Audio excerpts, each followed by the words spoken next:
সংবাদ মাধ্যম সত্য প্রকাশ করলে ফ্যাসিবাদ তৈরি হতো না বলে মন্তব্য করেছেন জামাতে ইসলামের আমির ডাক্তার শফিকুর রহমান।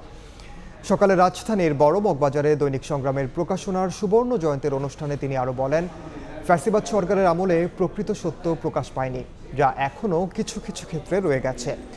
একই অনুষ্ঠানে দৈনিক আমার দেশের সম্পাদক মাহমুদুর রহমান বলেন, অপরাধ প্রমাণের আগে কোনো সাংবাদিকের বিরুদ্ধে গ্রেফতারি পরোয়ানা জারি করা যাবে না, প্রয়োজনে আইন করে তা বন্ধ করতে হবে।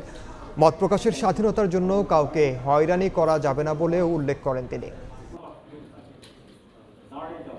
মত প্রকাশের স্বাধীনতা থাকতে হবে, মত প্রকাশের স্বাধীনতার জন্য কাউকে হয়রানি করা যাবে না।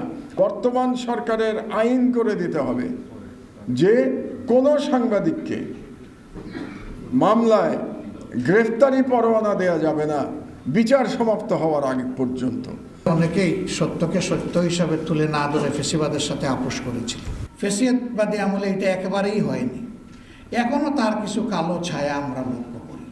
জাতির দর্পণ হিসাবে সংবাদপত্র এবং বিভাগ হিসাবে সাংবাদিকরা ভূমিকা পালন করতেন। ফেসিবাদী শাসন এইভাবে জাতির উপর জেঁকে বসতে পারত না। যিনি যেভাবে বলেছেন, যিনি যেভাবে লিখেছেন, তারটা হুবহু সেইভাবে তুলে ধরতে হবে।